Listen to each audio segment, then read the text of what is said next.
from the Fox 5 studios. This is the RebZone Sports Show, sponsored by Hennis and Haight. Help is here.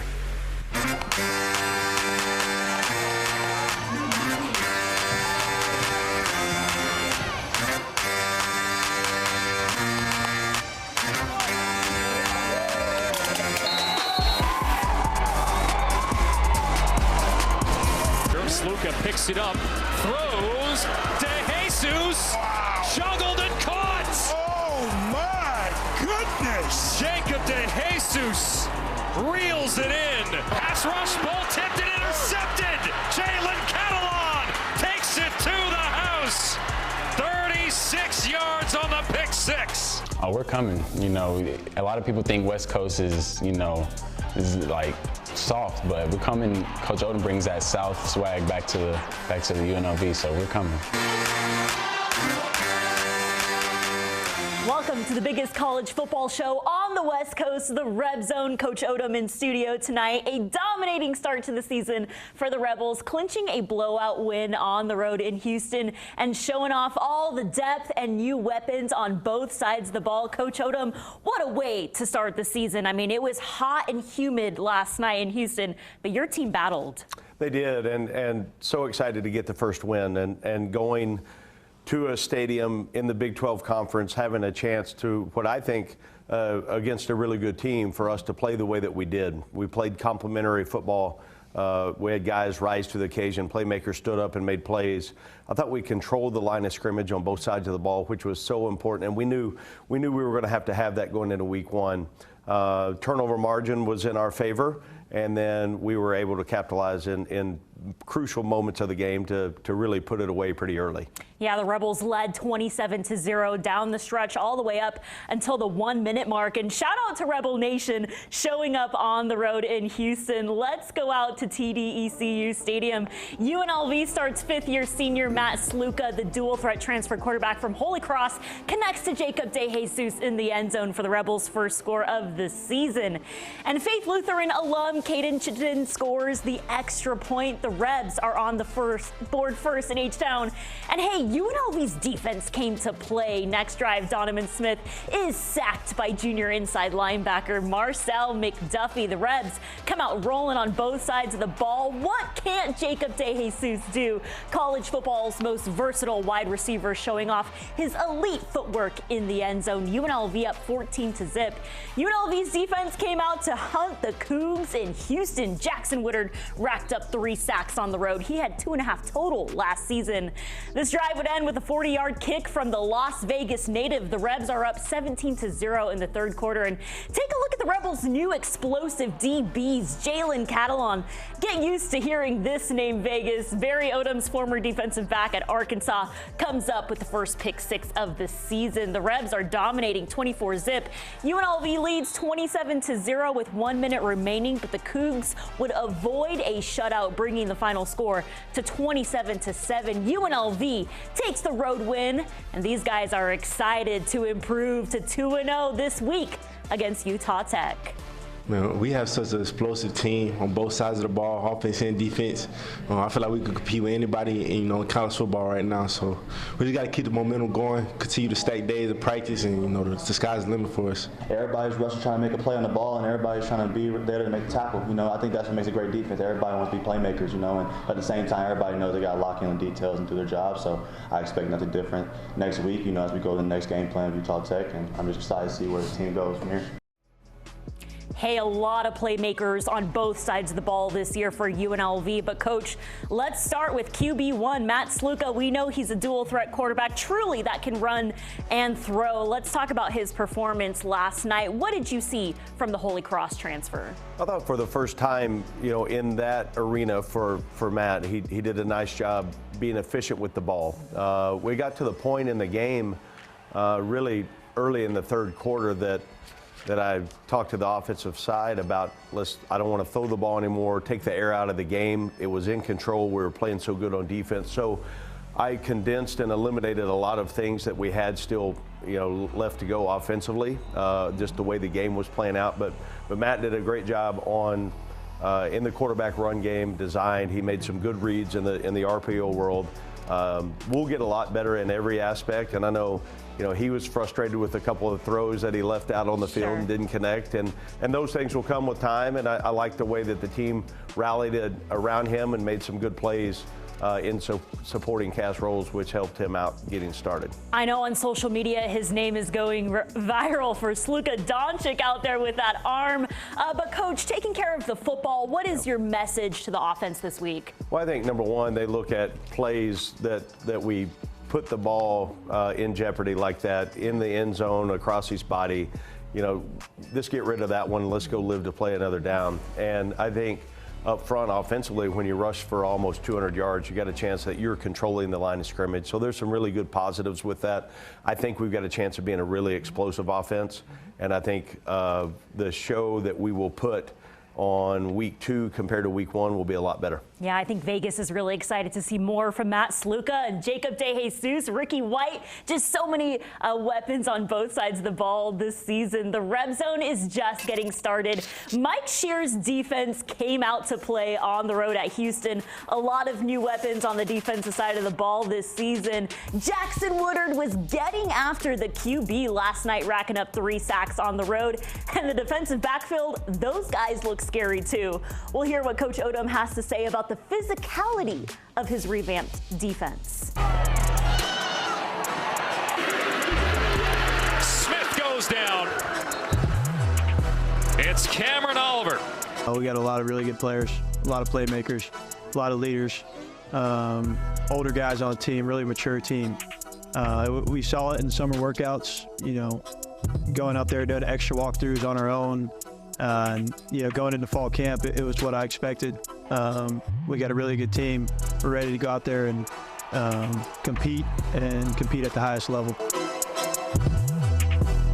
Welcome back to the RebZone. I hope every local high school football player is watching all the film they can on Jackson Woodard, really a leader on and off the field for you guys this season. But we were saying in the commercial break, this defense is fast and physical this year. Well, I think you look at year 2 in the system, and Coach Shear and the defensive side have done a great job on really building the defense to the skill set of the players we have. And then the number of reps that we've had with that group on the blitz tracks and the confidence that you build through repetition, it's starting to show up. And we feel like we can be a lot better, but it was a really good start for us yesterday. Yeah, I want to take a look at the defensive highlights from last night's win on the road. 9 tackles for loss, 5 sacks, 2 interceptions, and 4 pass breakups. Wow, that defensive line, Coach, just playing lights out against the Cougars. They did. They really established it from the early part of the game on not only against the run, the front 7 and the way they fit what Houston was trying to do in the blocking schemes. They did a great job with that, but then also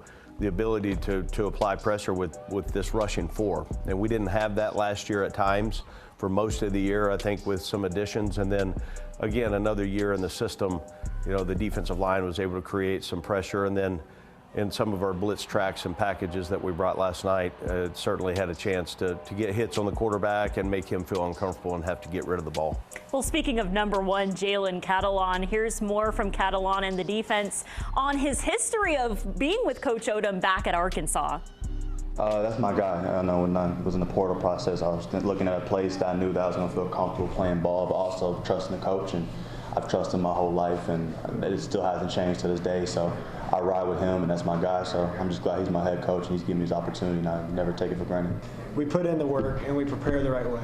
And the only way to have confidence, and it goes from Coach Odom says it all the time, Michael Jordan says it, Kobe Bryant says it, preparation is what leads to confidence. When you prepare the right way, you know exactly what you're doing on every single play. You know what they're doing on every single play. And then you can just go play free and play confident. And then, like I said, we got so many guys. I'm so proud of the group. But yeah, we play with a lot of confidence. A lot of confidence out there on the defensive side of the ball, and a lot of confidence in that new secondary. Want to talk a little bit about Jalen and the relationship you have with him. Yeah. Jalen, years and years ago, I was his first offer. I was the head coach at University of Missouri. He was a freshman in high school, and they moved him up to play on the varsity and just had an unbelievable freshman year on the varsity level at a big school in Texas, and knew his high school coach really well.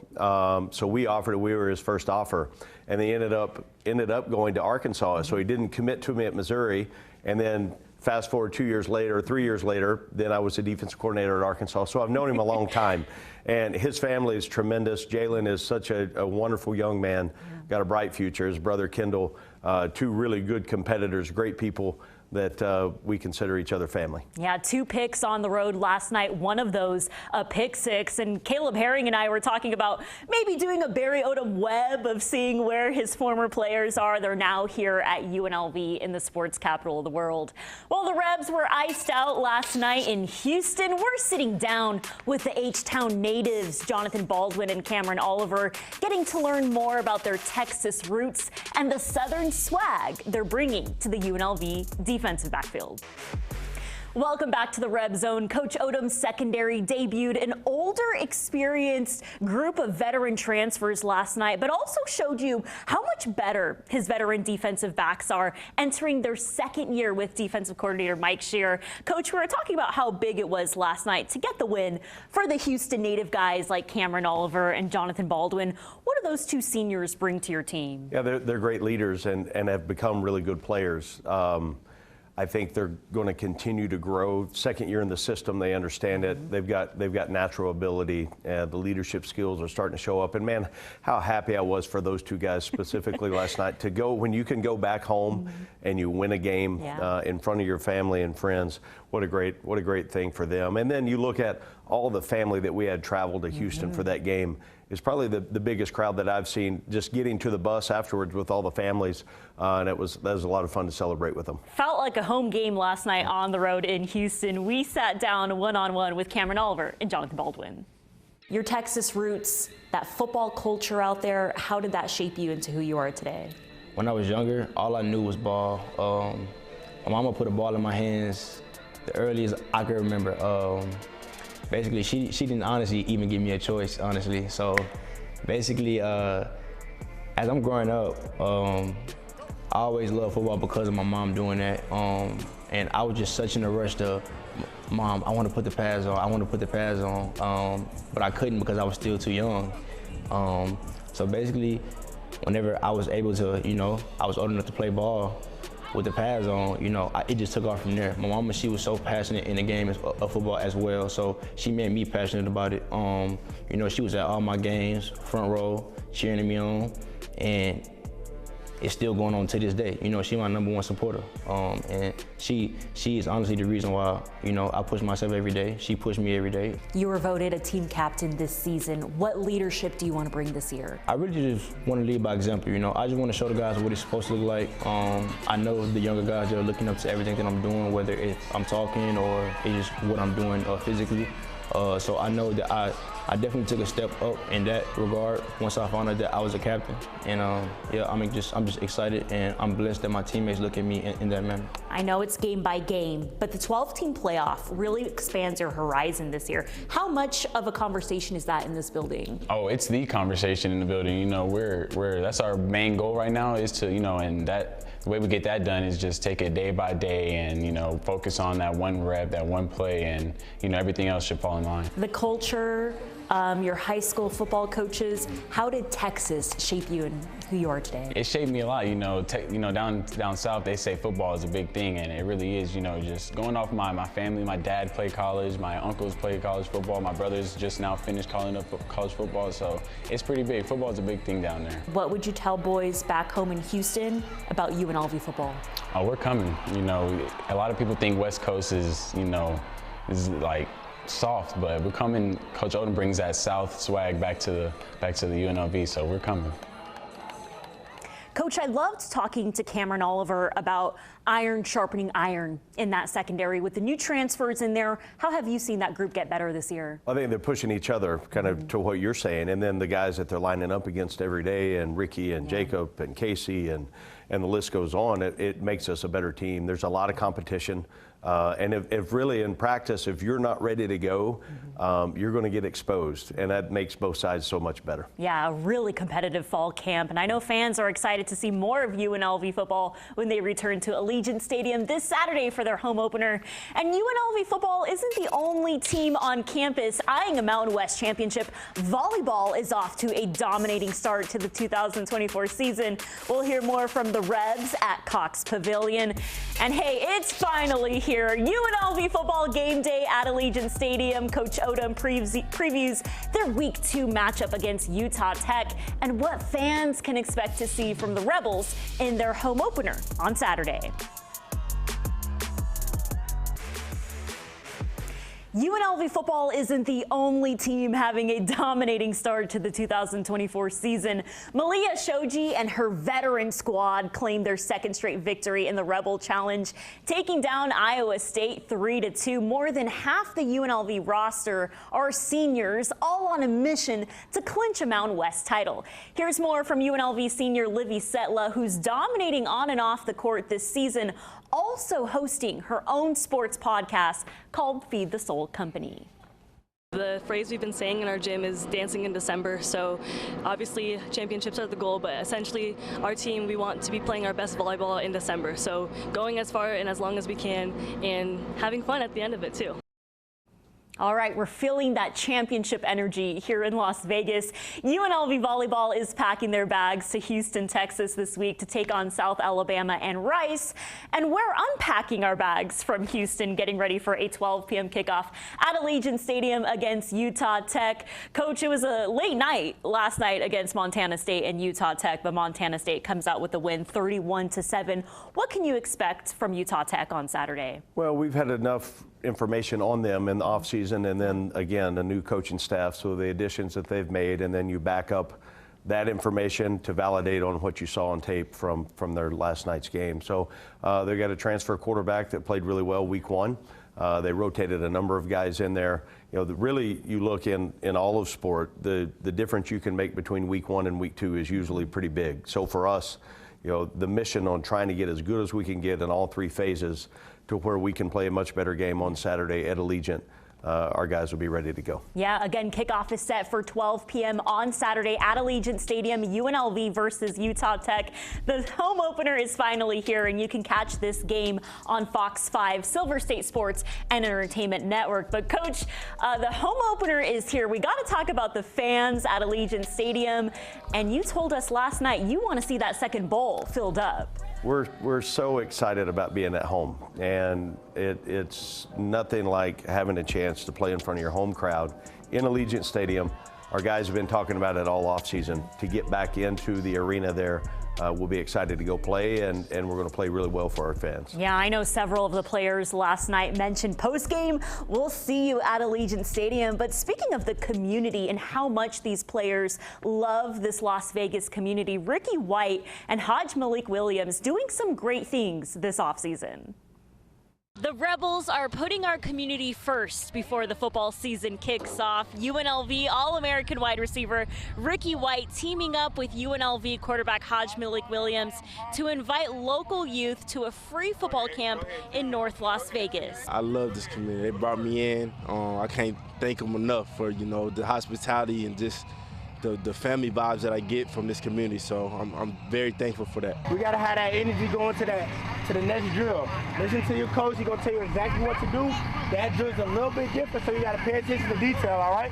Oh man, it's just be love, have love, support each other, you know what I mean? There's a lot going on in the world, and to have that communal support, man, in anything that you do, whether it's sports, I know we get a lot of praise for sports, but also in the academic field as well. You know, it's a lot of kids doing great things in the classroom that I don't think get a lot of shine as they need, you know, so I feel like the support and love, with that alone, you know, the kids are conquer the world, you know. This was one of several community events the Rebels hosted this offseason in Las Vegas and in their hometowns.